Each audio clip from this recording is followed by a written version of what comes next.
Hi, this is Laura Forehand from the Desert Sanctuary podcast. As we have authentic discussions about deconstruction and religious trauma, please be aware that some episodes may contain stories of sexual abuse and or suicide. Please take care of your mental health. We love you. Welcome to the Desert Sanctuary with Carl and Laura Forehand. Often when we have doubts about religion or simply want to ask questions, it can feel like we are wandering out into the desert. We would like to invite you to join our sanctuary, the Desert Sanctuary. We've tried to pick guests that would resonate with and challenge us and our fellow seekers here in the desert. We believe that a key to the journey is to keep asking good questions, and we believe that all stories are sacred. Our hope is that you will find life and healing for your body and mind, and that you will be able to be where you are and be who you are. And now, here is our show. Hi, welcome to the Desert Sanctuary podcast. I am Laura Forehand. I'm here with Carl Forehand, and we have a very special guest. I know you know her a little bit better than I do, but I'm really excited to get to know her a little bit better through this podcast tonight. We have Rebecca Lewis-Pankratz, and I'm going to try really hard to say your name correctly, so I apologize. But Rebecca is a dedicated advocate working tirelessly with both communities and schools across the United States to tackle poverty and heal trauma. Her journey began in 2011 when, as a single mother of three, she fought her way out of poverty and a trailer park. Discovered by a local poverty resolution project, Rebecca's transformative journey led her to ESSDACK. She later went on to establish multiple projects aimed at assisting families across the country. Welcome to the Desert Sanctuary, Rebecca. We're glad to have you here. I'm glad to have this sit down because I think we met at the Attachment and Trauma Network conference, and I know Carl actually worked with you in your poverty simulation, and I really didn't have a chance to get to know you then because I was kind of off doing my own thing. So it's so good to have you on the podcast and to get a chance to talk to you. So welcome. Carl and Laura, it is a delight to be here. Thank you. We're going to turn the volume up just a little bit so we can hear everything, right? Yeah. So we have to hear the obligatory bleep there when we turn it up. But yeah, we're glad to see, and we really consider stories to be sacred. When people trust us with their stories, we count that as a privilege. To hear people's stories, to hear about their survivor stories, to hear about things about trailer parks and things like that. We love those stories. So we just want to begin and kind of kick this off by having you tell us who you are, what's your story, and you can do that in whatever length or brevity you want to. Just what is, we didn't give you advanced questions, and you're not unique. We don't ever give advanced questions, but just tell us your story in whatever length or detail you want to tonight. I think about the folks that are tuning into the good work that you guys are doing. I think it is helpful to understand that I was a kid that was raised in a home with a lot of love, but without enough resources. And there were lots of experiences of survival that created overwhelming stress for the adults in my home. One of my parents is certainly a trauma survivor with 9 ACEs. And I was the only kid. They were hippies. And so, but there's just a lot of stuff. I always say there weren't any booby traps in my home, but there were certainly landmines. And so, I got my first job when I was 13 years old, waiting tables, started working under the table a lot, saved up money, moved out of my parents' home, dropped out of high school, left state with a guy that was 3 years older than me and fresh out of the penitentiary. And I was going to go out and find a house like those girls had on the other side of town. That was my thought process. I was smarter than you. I was faster than you. And I could go figure that out. And, the first place that me and my soon to be husband went was Denton, Texas. I was a 16-year-old kid. And he was on the run from the cops, so he couldn't work. Okay. And so, within I don't know, it probably took me a couple of months to realize, oh, yeah, I just found more survival. This is always about the lights and the rent and the gas for a car, if there is a car. And, what's kind of fascinating is, my husband, soon to be husband, he had a dream, and his dream was to be, a powerful drug dealer. And so we were young and we went to work on that dream. And my whole goal during all of this was to stay as close as I could to him as possible to keep him out of prison. Right. We started partying a lot. Partying turns into addictions. Addictions turned into a 13-year-long marriage of profound and incredible abuse. I get, domestic violence. I get the leave and go back and leave and go back and leave and go back. And Right. I don't understand what my thought processes were, but I sure do remember the feeling of maybe this time. Yeah. Maybe this time, maybe, and what's really fascinating about my story is, I had these hippie parents that were super open about letting me explore my faith. And I had this grandma, right? And this grandma would come get me every Friday night. And, we think now about kids and the nervous system and those kind of things. My grandma would come get me every Friday night from the time I was tiny. And, looking back, that was where my nervous system, my fight or flight response system would just close, and it was calm. And then on Sunday, we'd go to the big church, and, she would just let me run during church service. Probably, I don't think I noticed it back then, but probably an aging population in the church. And so when, the actual service was happening, I just wander that church and go sit on the fancy furniture and color on all the chalkboards. But there was a time when I was real little that my grandma had me in a big church in California. That's where I was born. And I remember her showing me this picture of Jesus with little kids. And she's like, and I'm like, who is that? And she said, Rebecca, that's Jesus. And she said, if you're ever scared, you talk to him, he'll help you. And I remember thinking, well, I'm scared a lot. And then there was a time not very long after that where I was kind of hiding behind a couch in our house. And I was scared. And I remember, just kind of in my own 4-year-old little way, calling out to him and him coming and visiting me. So why that's important is, as I started to experience this teenage angst and teenage fire and this rebellion, right? I took him with me into all of that. And then I'm in this kind of experience of running streets and criminality. And he's still with me, and I'm reading my Bible and I'm praying every day, and I'm asking God, now I'm married to this man. I need you to change him. I need you to make him different.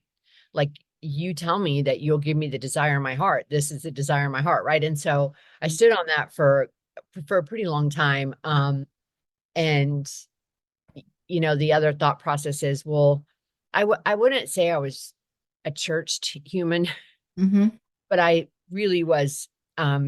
Scripture was real important to me in this deep connected relationship to this loving creator. So I really didn't think that I should get divorced. I didn't think that was okay. Right.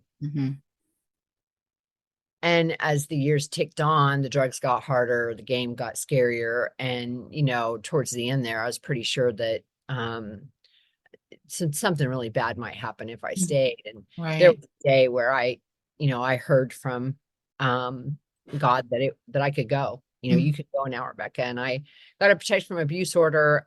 Long story short of that is that I left that 13-year-long marriage with my possessions all lit on fire. The only vehicle I had stolen, and with the motor blown, my dog dead, no home. Wow. Stalked at my job. People paid to follow me. I mean, it was that whole kind of mess, right? So I'm coming out of all this and pregnant with my first kid. And just thinking, I swore I was never going to be a single mom. I swore I'd never put kids through poverty. like, I got to do something different, something different than what my mom was able to do for me. So I enrolled in college full time. I went back to work full time, and my new baby cried full time. And I had no idea how to be a mom. And I was terrified of infants. Like, I'd never actually held an infant until they laid Aiden on my chest in the hospital. Right. And Yeah. I was just like, I'm still kind of scared of infants to this day. They're just, I don't know what to do with them. And so I got this little guy, and he just cries. But I'm swearing I'm going to give him a better life. But I'm also trying to process this lifetime of just intense. I mean, there's no other good word except adversity and trauma, and addiction, right? Mm-hmm.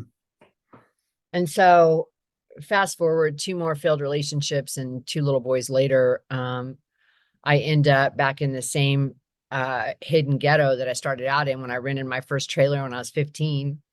And I bought a trailer house there for $1,000. It should have been condemned.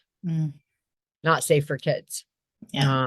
Holes in the floor, windows broke out, front door didn't close, this whole mess. And I was 7 months clean and sober. I've been in college almost a decade trying to get a 4-year degree to be a high school art teacher. And my oldest son and my youngest son were like literally climb the walls wild. And I just knew it's because I was a really bad mom. Every day I get up and I pray as hard as I knew how to pray, and I'd run as fast as I knew how to run. And this kind of bone crushing weight of poverty would just, I get a foot forward and 3 back. And, it's just this, you're just so frustrated and, an extremely ashamed and defective feeling. I'm like, I'm smart. Can't I figure this out? How come other people have this life? What's wrong with me? What's going to happen to my kids? And so a lady in the trailer park, she's like, you've got a little guy. She said, there's a church here you can go to and get free diapers. And I said, well, what do I got to do to get those diapers? And she said, nothing, just go to the big church and find the lady and ask her. And so I didn't want to do that, but diapers are expensive. And so I started going to this big church, and there was a lady there that ran an outreach, and she had, really good hair and good nails, and she smelled good. And man, she just took a shine to me. And so over the course of several months, I just built this relationship with her. And one day I was in there and I was telling her, I was like, Lynette, I said, I want you to know that I realize that I haven't bought any diapers for my youngest in almost a year. And that there's people in this church that don't even know us moms that give money so that our kids can have diapers.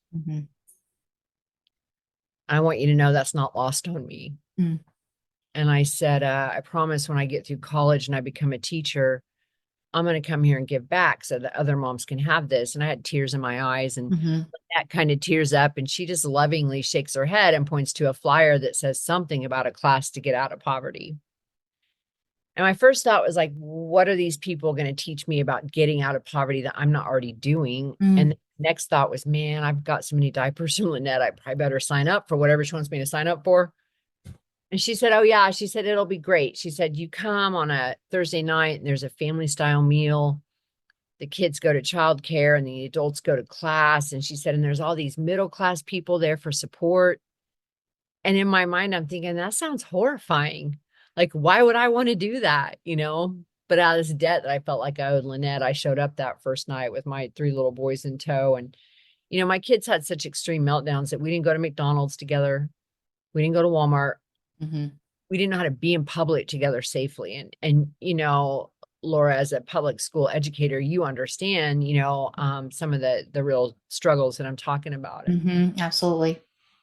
But we showed up that first night, and there were about 60 people in a gymnasium. And when we pushed open the door and kind of went through the door, these 3, what I consider very powerful looking business women came over, and they just scooped up my little boys. And they acted like they were like everybody else's kids.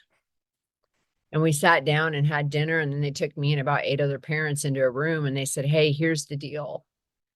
They said, we see families struggling in our county, and we think the root cause of that struggle is poverty. And we want to solve it. And we need people like you guys who are living it to tell us what to do. Okay. So instantly they disarmed me and they empowered me, right? Yes. So I left that first night. I was kind of blown away. Like I'd never heard middle class people talk about poverty like that before. Kind of like they knew my story, right? Mhm. So I come back the next week curious. We start going through this curriculum. And one of the first things I began to recognize is that generationally poor people and generationally middle class people, we don't even speak the same language. Mhm. Mm. It's no wonder we're bumping up against each other and Sure. coming very frustrated and hurt. Mhm. You graduate that 20-week class, there's an invitation to stay on for 2 to 5 more years. I accepted that.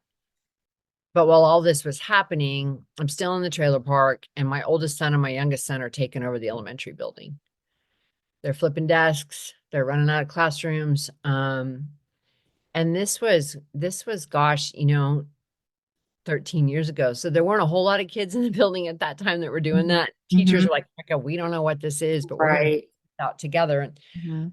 I had these amazing elementary building that just grabbed us, and they were like, "We're not going to let you go. It Mhm. doesn't matter. We'll figure this out." And but I left a meeting late in the afternoon at the school, and I'm just done. Because Mhm. one of those meetings, Laura, where everybody that cares about the kids sits around and you talk about all the things that you did last month that didn't work. Yep. And then we all sit and dream up a bunch of new stuff that Yep. everybody on that table knows not going to work either. Yeah. So I was just done, and I get out in my car and I call the Poverty Project coach, and I'm like, I said, we're going through autism diagnoses for the boys. We're going down in the city trying to work with these specialists. We have case managers and the medication roller coaster and therapy appointments, and we're shorthanded at the bar, and I'm not going to enough 12-step meetings, and I got 17 incompletes at college. Mhm.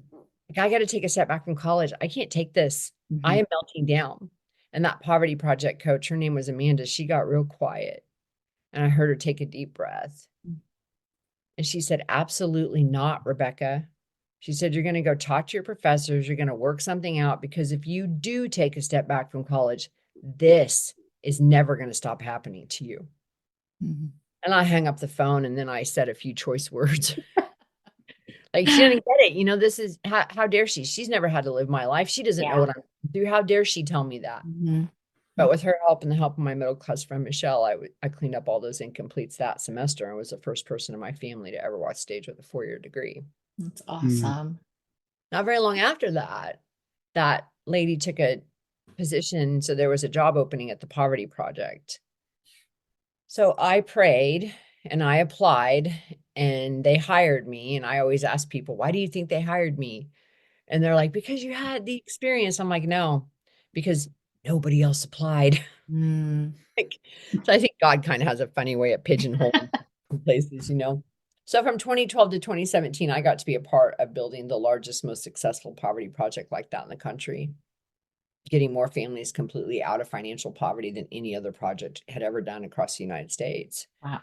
uh, including me and my 3 little boys, and my mom for the first time since she was 5. And so the projects aren't faith-based, but they're often housed in churches, Mhm. as with ours. And so about 6 months into that, the lead pastor of our church came to me and she said, "Hey, Rebecca," she said, "we've been talking."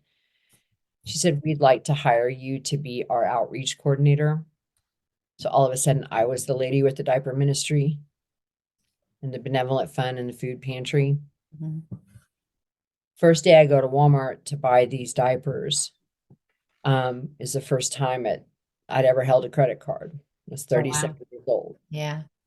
And I go to Walmart to buy these diapers, and I'm out in the parking lot, and I'm thinking about this lady and these diapers. And now I'm that lady for these other moms like me. Mhm. So I go into Walmart, and like, I don't know if this has ever happened to either of you before, but it was like a real surreal, almost kind of spiritual experience. Like the atmosphere was kind of bouncing. It was like Mhm. nobody else was in the store, right? Mhm. Me and God and my story, and I'm walking, and I'm just utterly overwhelmed. I'm a wreck emotionally, tears streaming down my face. I got the diapers stacked on the cart because you have to get a whole bunch, and I'm not very strategic about it yet. And so they're falling off, and I'm bawling, and I get up to the checkout line, and I'm putting the diapers back on and crying. And the little girl looks at me and she goes, "Well, honey, how many kids do you have?" Teachers are watching my kids transform right before their eyes. As Mm. I got better, they were watching my kids transform. Mm. Teachers are pulling me in. They knew I went to college to be a teacher. ESSDACK, the organization I found now, found me and said, you're talking about things in a way we've never heard anybody talk about before. Would you be willing to go into school systems? And I knew we could get people out of poverty. And the other thing that I think is really important for our listeners is when I went to college, they taught me something called birth to 5 brain science. Mm-hmm. And I remember sitting in that class with a whole bunch of young students, and I'm non-traditional and in chaos and trying to hide from everybody. And they're talking about birth to 5 brain science. And they said basically the brain architecture was built from 0 to 5. And at age 5, it was fixed or and I just got this feeling all through my body, like 0 to 5 for me was not good. Mm-hmm. And then, and I remember just sitting there thinking like, well, just feeling like maybe I had brain damage. Mm-hmm. And then thinking about the frying pan and the egg commercial, right? Right. Your brain, this is your brain on drugs. And I'm like, well, I'm just obviously screwed. Yeah. But when I got into this poverty project, I could feel something functionally changing in my brain. Mm-hmm. And I was talking about it, and I was being asked to go speak, and I was speaking about it. I'm like, look, I'm not a researcher. I'm not a brain science, but I'm telling you, relationships change brains. Mine's changing. And people are like, how do you know? And I'm like, because all of a sudden I'm starting to be able to see way forward. Mm. I'm becoming less reactive. Mm-hmm. And I'm becoming trusting of people I don't know. And I was watching that phenomenon play out with the families I was serving. Mm-hmm. They were starting to be able to future build, becoming less reactive. We could do the language of negotiation and kind of help people problem solve and do conflict resolution. And they were getting to be able to go into places with people that weren't like them and be okay. Mm-hmm. That's a big deal. Yeah. For a population that's basically been kind of traumatized, isolated, lots of toxic stress. Mm-hmm. So I knew that something was going on with my brain. And I knew that if I was going to go into schools, I didn't just want to raise compassion around poverty. So I started researching on the internet about the brain on poverty. Mm-hmm. And I realized people were studying it. And I found brain scans. Mm-hmm. And I was like, whoa. And then because of that fascination, I accidentally stepped into the science of the brain on trauma, the ACE study, Right. paper tigers. And I was like, oh.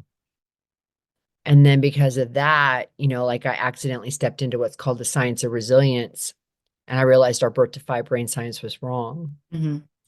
And that the brain wants to heal and can heal at any age. Absolutely. And so, between all of this, like I found my story in the science. And then I knew what I could take to schools. Mm-hmm. And so in 2015, 16, 17, God gave me the ability to blaze a trail across the state of Kansas and be a part of bringing this work into schools to help people understand what's going on, right, with our kids and with each other. So what's the official name of that? I said poverty simulators. So in 2015, I had looked at some other poverty simulations that were out there, but I knew I needed a tool. And so in 2015, I wrote a poverty simulation based off of my experience of raising kids in Kansas trailer parks. The ones that I'd looked at, I felt like they were written by middle-class people and by agencies, and they were written for urban areas. And I'm like, well, in rural America, we've got the church and the school and the cops. Mm-hmm. Those are your resources. Right. Mm-hmm. So I wrote that poverty simulation and started taking that with me into schools as a tool to really kind of shake up some folks. Mm-hmm. Experiential. Mm-hmm. And then in 2017, I went to work for the organization I'm with now full time. And we've built a team, and we've been, and I started building poverty projects like the one that set the table for me all across Kansas. Now we're building them out of state. So we're working with about 500 parents. And so work with schools. I get to be a part of our alternative centers with the organization I'm with, and I have a team of brilliant consultants, and I build poverty projects. So that's the Rebecca story. Now we can do questions. Yeah. Well, so much of what you said, I kept shaking my head because, I think we either don't know, or we forget, or something triggers our own traumatic response, I guess. But like, when, as you were talking and thinking about the brain, I'm like, it is not a wonder that people that have been in, trauma, and poverty is traumatic. Poverty is traumatic. Yes. And Yeah. so like that executive functioning aspect of the brain is, like I know people in my life that just what you and I might consider the simplest thing, like just taking their garbage out, it is overwhelming for them. Yeah. Yeah. Paying bills, right? Like, that's a whole day for a lot of folks. I mean, there's so much wrapped up in that emotionally for people. Absolutely. And I think that we just really judge folks that are over 100%. And we understand that the more well we are, the more capacity we have. Mm-hmm. Yep. And absolutely. Yeah. So let's talk about the poverty simulator a little bit more, because I got to participate in that at the Attachment and Trauma Network last year. Mm-hmm. I'd love to do it again now that it's kind of familiar. It's more familiar to me. But can you explain what that is? People that insisted that I go said it's not like anything else, and it's gonna be life changing, and it certainly was. It certainly was very enlightening. But tell us about that. What's it like? So, I think if you kind of think about structurally, what is it like? If you just imagine a gymnasium at a school, and in that gymnasium, we're going to set up a town, and there's going to be a neighborhood in the middle of the town that's going to be houses, which are chairs, right? Mm-hmm. And then of course, all around the neighborhood is going to be the places that families would go to get things done that they need, or services that they might encounter. And so some of those places, right, are going to be jail, police, doctor, school, work, stuff for your kids' school projects, the grocery store, the bank, the quick cash, the pawn shop. Mm-hmm.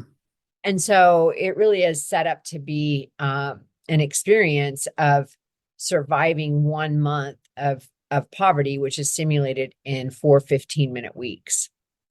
So if you're going to participate, you're going to come into this town that's set up, and Carl and Laura, if we were going to go do it together, we'd walk in and we'd find a cluster of 3 chairs, and we'd sit down and we'd open our book up, and we'd figure out from our book who's gonna play who. Mm-hmm. Are you the mom, or you the boyfriend, or are you the kid? Mm-hmm. And then we have a scenario, and we figure out what resources we're starting with, and we need to help our kid succeed for the month. Keep them housed and fed, and mm-hmm. up on all their medical and emotional stuff, get their medicine if they have behavioral health needs, and mm-hmm. get them school. Just like life. Right. Mm-hmm. But you're doing it without enough resources to start with. And then what people don't understand is poverty is full of bombs. Mm. You get up in the morning and you've got a plan, and by 10 o'clock, 3 bombs have gone off, and you don't have the resources to deal with any of them. So you have to creatively figure out how you're going to handle this. And so, really, it's a full body immersion process into the experience of families who are living on our lowest economic rung of the ladder. And most people come out with this deep sense of what part of their brain they needed to be in to be successful inside the simulation. Like the executive functioning, that does not work in poverty. Right. Mm-hmm. Fast on your feet. You got to think quick, and you have to make quick decisions. Mm-hmm. And there's no time and there's no space to process. And so, but I'd be super curious, Carl, like what did you find there when you went through it? Yeah, so I was the hiring manager, or whatever it's called, at the factory. Workforce, yeah. Yeah. So every day I was told how many I could hire.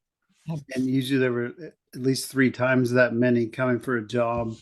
They had to have bus passes to get there. Yep. And some of them would come without bus passes. And it's like, how did you get here? But also what I noticed also was, because we're in that deficit, that we could fire people for nothing, because plenty of people wanted I a need people to job. take. Yep, that's right. And so I found myself being really mean, and I wasn't intending to. So that was somewhat of my role, but also just the challenges that people had. I believe most of the people in the audience, the people participating, were middle class. Yeah. And they didn't understand, if they were blonde hair and blue eyed, that they couldn't come and ask for a job after hours, after the business is already closed, because that's the soonest they could get there. And you can't make an exception, and there was a lot of that. But it's really, I consider myself coming from kind of a poor background. And so some of that resonates with me, but some of it I've already, my ego has already grown out of having enough compassion for that. But yeah, it's eye-opening. That's the thing, is that, you have people go through that experience and then they process it. And I think it activates something inside a person to all of a sudden be looking through the eyes of someone that maybe they've looked at with some real misunderstanding or some confusion. And all of a sudden, to have an educator go, we're not going to the IEP. We need to make rent. And you just watch these aha moments happen for people, because I think, especially with our schools, and I run it with police officers, I run it with, churches, but especially with schools, I think schools oftentimes, by and large, have generationally middle-class educators who love kids that are coming out of tough situations. And sometimes it's not hard to get very frustrated with the family life that kids are coming from, and to kind of place blame. And you'll hear things like, well, they don't love their kids. If they love their kids, they care about their schooling. We set up all these meetings at special times, and then they blow us off and don't show up. And so there's this real us-them going on, and it comes from the parents towards the schools too. So we've all got work to do, but to have educators go, oh, wow. And I just help people understand, parents in poverty are not anti-education. They're pro-survival. If you're not up here on today's agenda of what we need to do, if we don't have a house, then none of the school doesn't really matter. Right. So. Yeah.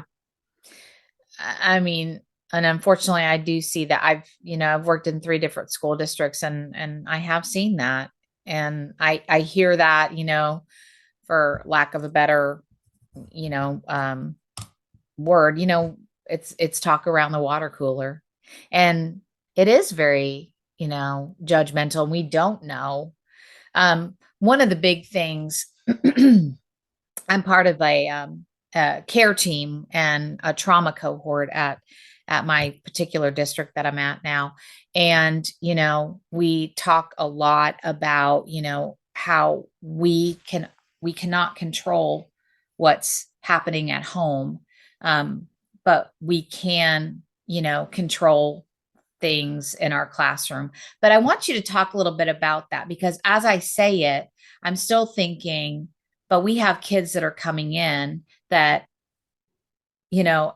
like, if I may use your sons as an example, that because of their trauma, because of their poverty, because of their home situation, are not able to be regulated for a good part of the day. And so how do we as public school educators, help our students in that respect, and not become so, that secondary trauma. I've lost what the word is, but where we're just that compassion fatigue. There you go. Compassion fatigue, how do we, I don't know if we ever escape it, but can you speak to that? And the real question is, how do we struggle well? Yeah. Right. And so I don't know if you guys are looking at any post-traumatic growth stuff or post-traumatic wisdom, but that's kind of where I'm at currently on journey. And this idea that we're wired for struggle. Mm. And what can happen, those people get stuck. Mm-hmm. Right. And so how do we help our schools understand that we're struggling, but we're going to struggle well? We got challenges, but how did we handle this before? What is, if I'm a young teacher, how do I go to Laura forehand and say, hey, tell me when you had a kid like this, how did you get through it? Right. And understanding that we're going to get through this together. We're all on journey together here. Right. And letting go of some things. But the other thing I would say, and making sure that we're working really hard to love parents. Mm-hmm. Like some of the coolest trauma-informed educators I've met across the country are very intentional about treating parents like dignified leadership roles with their kids, Mm-hmm. instead of we're the experts and you obviously have bad parenting. And so, we're the ones that know what's best for your kid. Mm-hmm. That just creates more division, right? Sure. Mm-hmm. So, and I just have personal history with an elementary building that didn't do that to me. Even, it's powerful. So the other thing is really helping our kind of middle-class culture of education unpack almost 100 years of behaviorism. Mm-hmm. And so that really brings us to the conversation of discipline versus punishment. Mm. Which I'm known for the poverty simulation, but I'm probably more known for the work that I do around discipline versus punishment with schools, and helping our educators to make this paradigm shift from kids are choosing. Yes. And they can say it unless it is an interaction, an altercation they've had with a kid.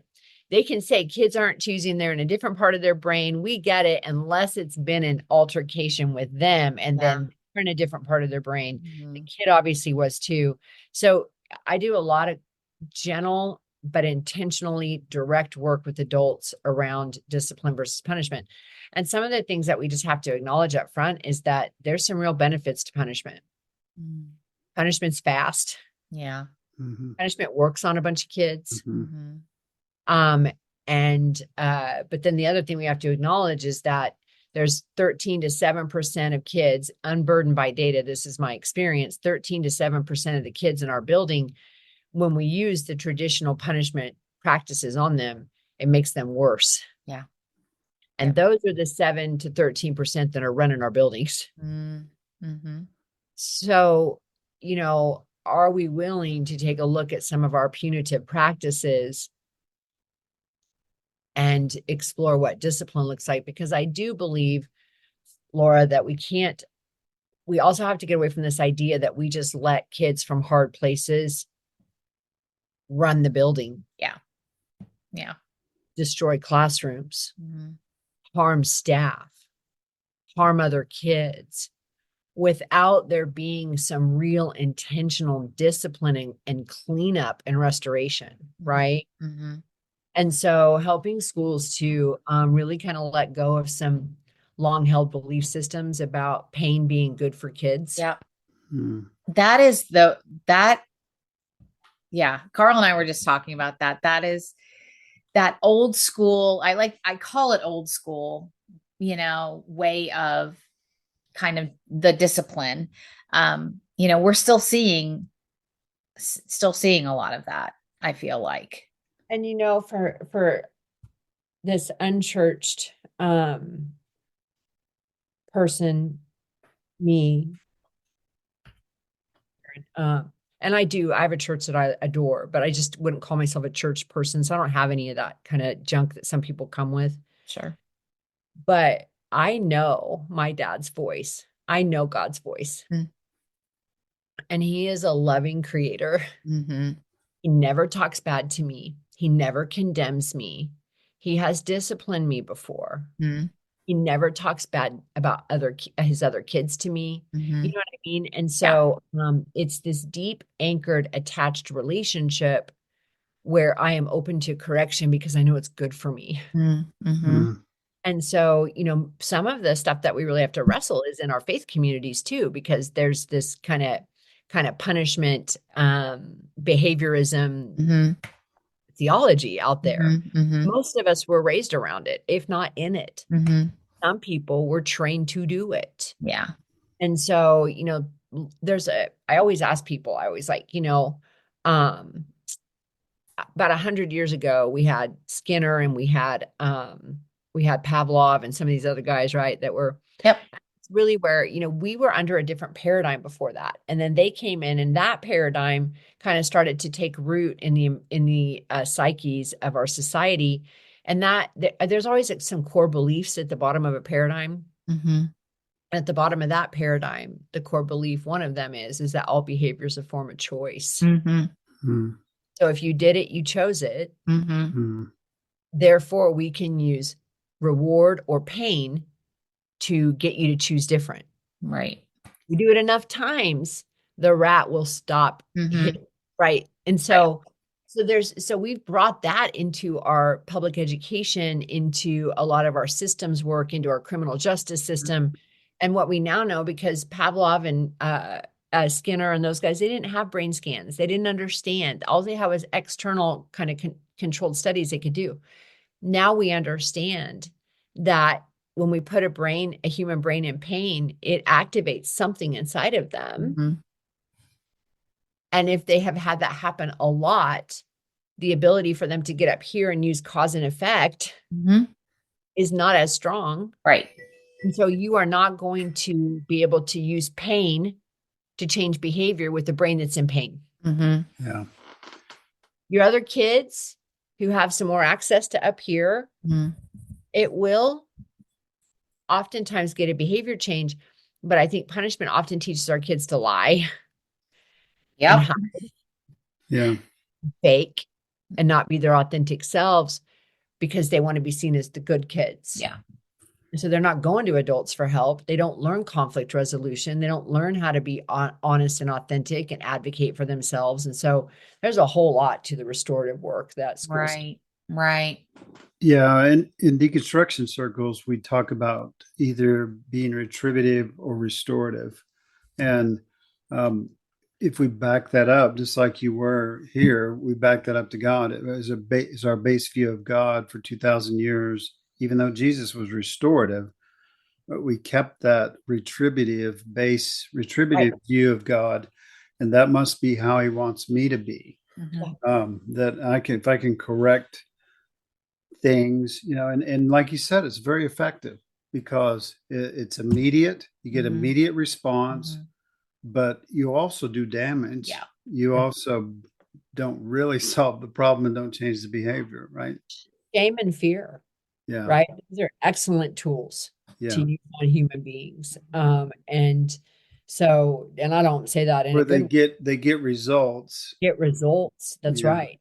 But they do lasting damage and inside of our hearts, our spirits, our minds, our bodies. And so what if there's another way? And getting public educators who are so overwhelmed by time and stress and demand, even consider another way is just such a cool journey to be on with some of the, the best profession on the planet. You said earlier, it's okay to struggle. So struggle well. And we need to tell that to our administrators, and so I'm not going to lecture a teacher or an administrator because it's hard work. Hard work. It is but hard work. We got to challenge them also to do the hard stuff and not just avoid those things. I got to ask you this question before I don't get it in.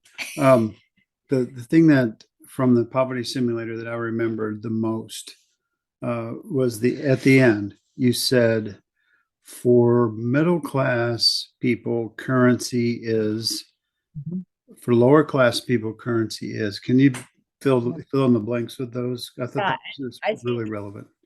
Laura, you'll appreciate this, being a long-term educator. But when I got into the Poverty Project, we used some spin-off work from Dr. Ruby Payne. And so there was a guy named Phil Duvall who wrote a workbook called Getting Ahead in a Just Getting By World. And that's what what we went through. It was 20 weeks. Phil had taken Ruby's work and also he was an addictions counselor, and he took Ruby and his work, and he took about, I don't remember what the story is, but 5 or 6 single moms on a week-long retreat, and they wrote this curriculum that were in poverty. And so I came into this process of being in survival mode for 37 years and going through this curriculum and learning about the hidden rules and learning about the different way class systems see different aspects, having my mind blown. And I know there's a lot of academia out there that doesn't like her work, and they will tell you all the reasons why. And I'm like, yeah, but have you ever been poor? Yeah. He hasn't been poor either. I'm like, have you been poor? I have. So you don't get to tell me, I get to have an opinion on this, right? But what I've come to understand is that, like what you probably noticed, Carl, when I ask folks after we get done with the simulated month, when you watch the generation middle class people, some things that are very different about how families operate in poverty is they're all working very self-sufficiently. And at the end, when people start being homeless and there's families that still have houses and people are coming over going, can we live with you? They're like, no. And so when I ask them, I'm like, what do you guys think? I ask them, I'm like, how was the outside? So the social services, the church, the places they were going to, how did that feel for, and they're like, it wasn't very helpful. And I'm like, great. And I said, if I made you go into month 2, month 4, month 6, what do you think you'd have started figuring out? Where was your greatest asset? And what they would naturally start to figure out is their greatest strength lied in each other. Poverty is very relational. It's very communal. It's very generous. It's very self-sacrificing. People will put themselves in dire straits to help you out today, even knowing it could cost them dearly in 5 days. I mean, like, you want to talk about, the first century Christianity. I mean, poverty that's our best mirror that we've got to some things. And so, because in case people don't know, because they came together and no one had any need because they shared. Right. Everybody was really communal. And so we do not, in American society, middle class, very self-sufficient. And so what I help schools understand, and just people in general, the class systems tend to have a certain currency. And the currency for poverty is relationships. So when you're exchanging with people, if they're not giving you the relationship currency, it feels funny inside your nervous system. Well, then I ask middle class people, well, what is middle class currency? And they kind of think it's relationships too. But then I'm like, when you listen to how people talk about their lives, they're talking about, the classes that they're taking, the advancements at their job, the vacations that they're going on, the sacrifices they're making so their kids can have opportunity, the dance lessons, the soccer, right?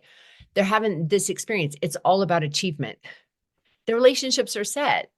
They don't need people to survive. They have their relationships that are people that they want in their lives and love and all those things. But the currency is achievement.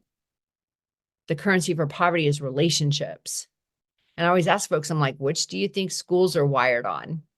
Schools are made by the middle class. They're on achievement, right? And so helping educators understand it's not that achievement's bad. That's the Maslow's deal. Once you get the bottom part of the pyramid done, you kind of move up, right? Right. That's good. There's nothing wrong with that. But you have to understand that when you're working with kids and families who are in a different culture of class, they need you to give them a relationship currency first. They need you to see them as a mom who dearly loves her kid, regardless of how, if she smells like cigarettes, regardless of what car they drove up in, or regardless what boyfriend's waiting outside for her. She needs you to see her as a person and make some kind of remark that's going to disarm her and let her know you're human too, and that you care about her kid. Then you take her into the achievement deal. But so often parents are coming in and we're not using the relationship currency with them because we've got our own kind of we're timid about class systems don't interact a lot.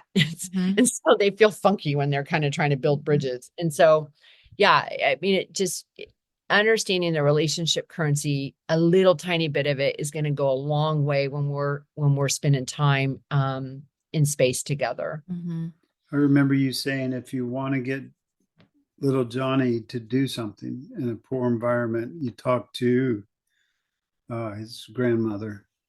Grandma, mom, if you win over Johnny's caregiver, that caregiver will get Johnny to do things for you that he won't do for anybody else. And if you can find the matriarch of the community that has access to all the kids, right? Because there's usually 1 or 2 matriarchs, that are kind of that the kids will listen to, even if they ain't their mom. and you get access to her and you win her over, she'll get a lot of work done for you. She'll go find, I mean, it's the high school level where kids, we can't get them to come to school. It's like, you need to find the matriarchs. They will go drag those kids out of bed and bring them to school for you, and those kids will let them do it, right? Because they got respect for them. Right. So, it's all about relationships. Yeah. I agree. We just had parent teacher conferences, and I can't tell you the number of caregivers whose shoulders are up, tense and up to their ears when they first walk through my door. And as soon as we sit down and we talk about, or they'll share something with me, and I'm like, I get you. I raised 3 of my own. Like, I get it.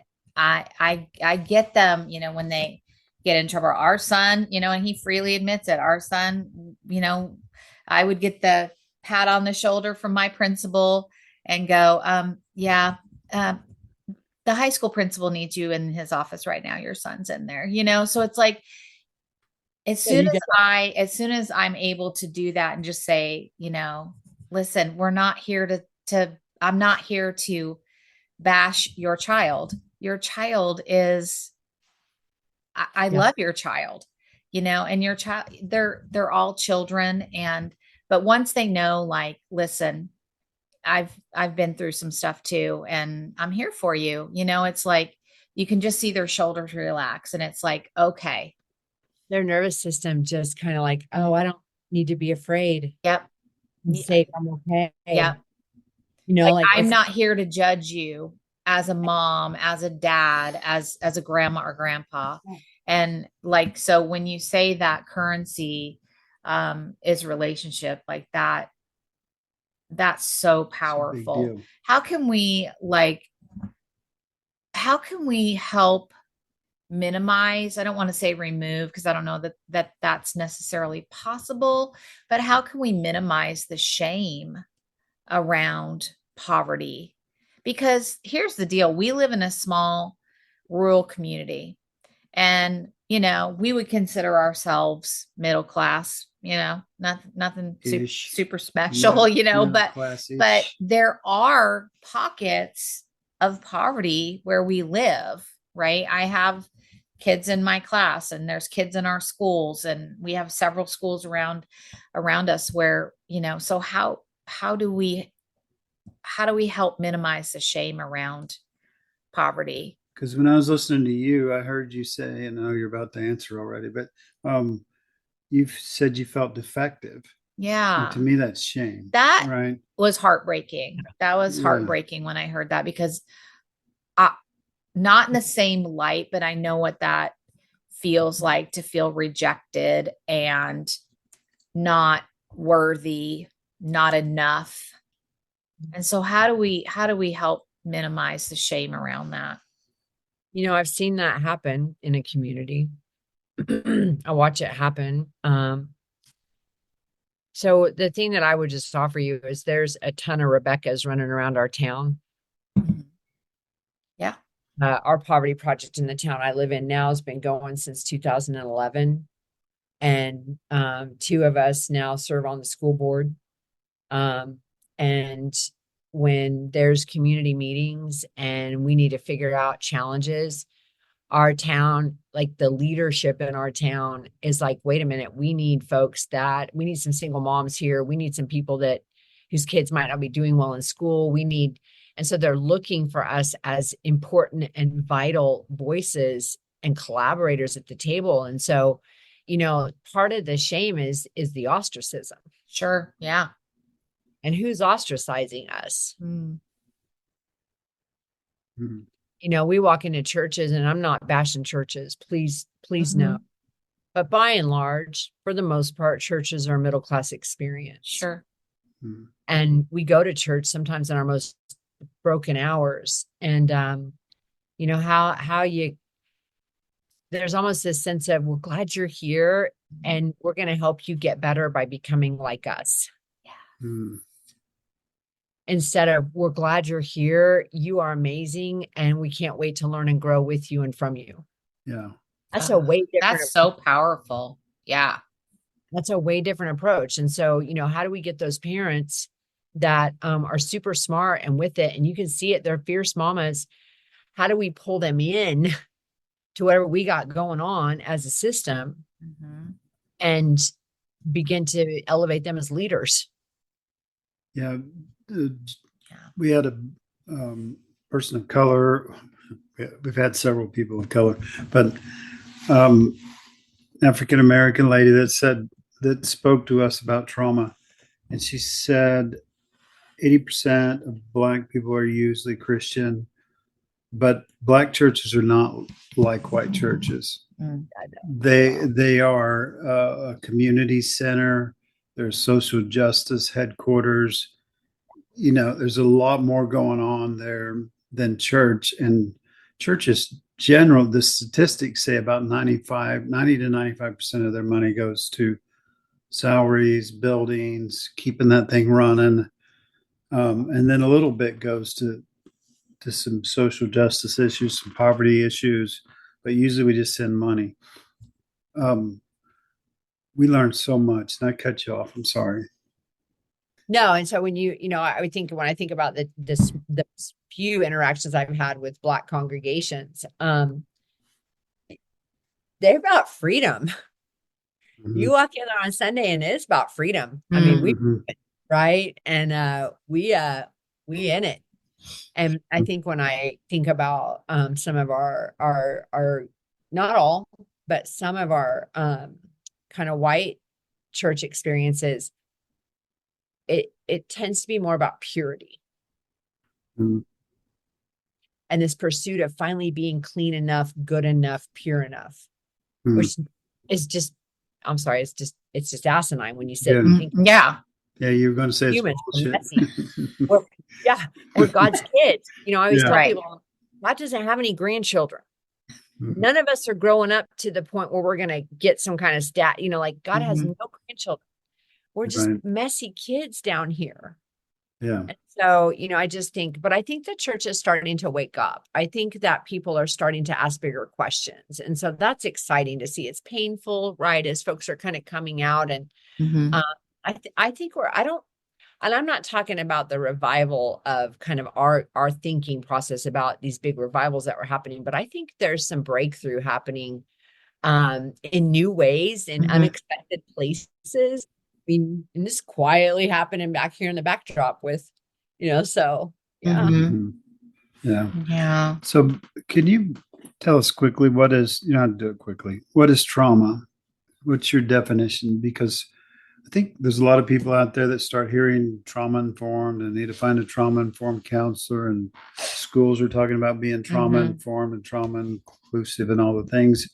What's trauma to you? I think we have to be really careful because there's big T trauma and there's little T trauma. And it isn't necessarily the event or the experience. It's how the person is receiving it and processing it. Yeah. So, what I always say, and to help listeners who might be like, what does that even mean?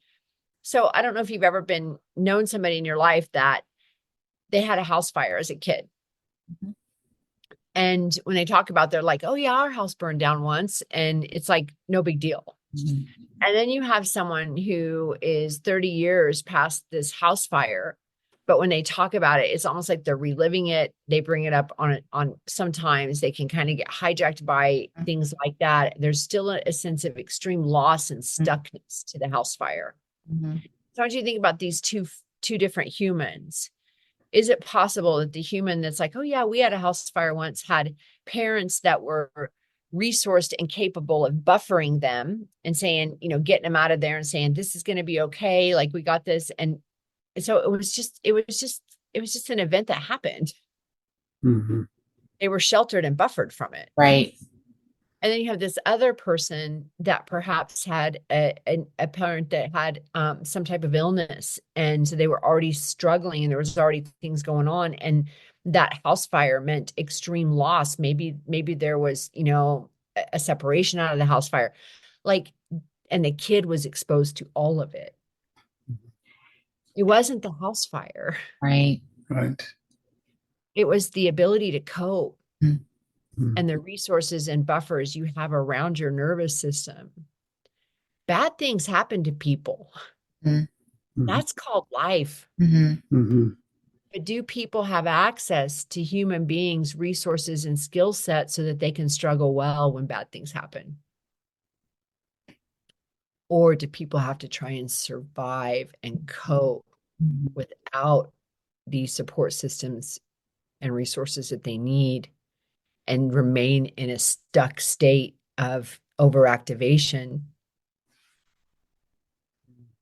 That's a We can really go back good. and heal that. We can go back and heal that, right? We can. Mm-hmm. Right. So people just get stuck, and we need to help people understand you're not stuck forever.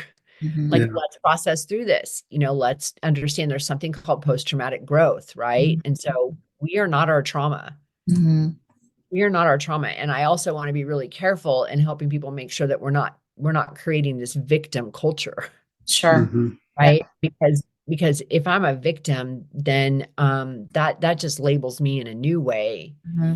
And I can tell you post-traumatic wisdom, I've been really curious about all this because I think that's where I'm at in my life, is this idea that, I mean, I have with prayer, meditation, service, storytelling, helping many, many others like you guys, I am extremely grateful for everything that happened to me. And there were some things that are just not worth saying anymore because they're too graphic. That happened to me. I am so grateful for that stuff because it brought me here, and it led me to you guys tonight, and it lets me sit with a woman who is in the deepest, darkest well of shame. Yeah, me too. Yeah. Me too. I think when we can say me too, It's a shame buster. It is a right? shame buster. Yeah. And even like if I don't come from that exact situation, just like being there not to necessarily fix a situation, but being with someone Mm-hmm. while they are, like you said, in that, in that situation, I think is huge. It's interesting how shame and trauma both have similar things that you talk about being with. With trauma, we find a lot of the somatic healing is just that. It's being with that part of you that was wounded, that was injured, that didn't resolve those things back then, can now, like you said, revisit them and just be with them and say, "I got your back," or whatever you got to say to that earlier version of you. Yep, that's powerful stuff, and it's fast. Yeah, I don't think we go to 8 years of therapy. right. I don't think that's often helpful for people. Yeah, sometimes we just revisit the Mhm. trauma and we reach. Yeah, let's get in there and heal it. And for me, I think we can access the Holy Spirit and ask questions, like, God, what do you want us to know about this? And what do you want us to do to help people kind of walk through and walk out of some stuff? And I don't know if you guys, I'll leave you with a nugget of probably the person there's two faith-based leaders that are really impacting my life right now. And one of them is Jamie Winship. You got to check him out. Okay. The other one is Bob Hamp. Bob Hamp's about freedom. And Jamie Winship is about hearing from God. And there's some real stirring going on that's outside of just kind of our normal faith leaders. And so very excited about that. And wherever you're at and wherever your listeners are, I bring that poverty simulation all over the United States. I do professional development and I build poverty projects. And so if somebody's listening going, we need that for our families, we can get people out of poverty. Like we can get them out. And we can create those communities that your heart desires, Laura, where people aren't walking in shame and they're seen as contributing community members. So I can give you guys some contact info, or I'm sure you have it off the website. Yeah, that'd be great. That'd be great. Yeah. So speaking of that, how can people contact you? So Rebecca Lewis-Pankratz on Facebook. It's so cool when you have a hyphenated name because like you can find people on social media. That's really the only social media that I use. And then you can find me at ESSDACK.org. and ESSDACK.org and resilience tab. And so I lead the resilience team. Okay. And see the whole body of work that we do, and you can find my contact information on there. But yeah, I'm down and willing to be a part of creating something better for people, and also helping people understand that a lot of this life is just about struggling well. And struggling well means that I'm not struggling by myself. Right. It's such a good message. Yeah, I really enjoyed what I participated in that you oversaw at the Attachment Trauma Network. And are you going to be back at the next I one? am. Hey, we're gonna try be to there. manipulate it so Laura can go this time.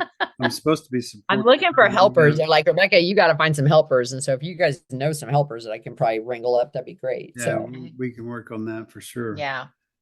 One more question. We ask this to everybody. We never prepare you for it. If you had a billboard that all the world could see, what would you write on your billboard? We're okay. I like your whole idea of struggling well together. That's the message I'm taking away from this. Well, so much, but really that landed pretty heavy on me. Struggle well together. Yeah. It's a trap to try and stop struggling. Right. We'll get moments, you know what I mean? But then it's like, oh my gosh, here we go again. And it's like, no, how do we struggle well? What does that even look like? Start asking those questions and embrace that struggle and know that, man, there's some cool stuff on the other side.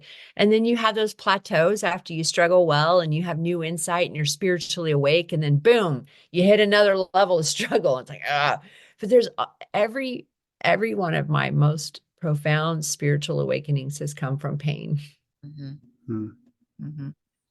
It's never when I'm driving along in life, going, I think I need to do some more spiritual work. It's only when my ass is falling off that I dig in and dig deep, right, and reveal more that needs to come out and be gone, so that I can be free, and that I can help other people be free. Yeah. And knowing what those resources are. I think that when we are in the thick of it, it feels like there are no resources. That's true. And we need helpers to show up. We need these enlightened witnesses, these people that I think just get sent to us. But we got to be open to receiving the helpers, right? Sure. For sure. Well, blessings on you guys' path. Yes. So glad. Yeah. This was such a great conversation. Thank you so much for joining us on our podcast today. Yeah. Let me know how I can be helpful. Yeah, indeed. For the listeners out there, we thank you for tuning in as always. And as always, be where you are, be who you are, and be at peace. Thank you for joining us today on the Desert Sanctuary podcast. Remember, all who wander in the desert are not lost. We believe all of our stories are sacred. We are always here if you need someone to hear your story. Check out our blog on Pathos and also our YouTube channel. And stay tuned for our Leaning Forward conference. Remember, we love you. And be at peace.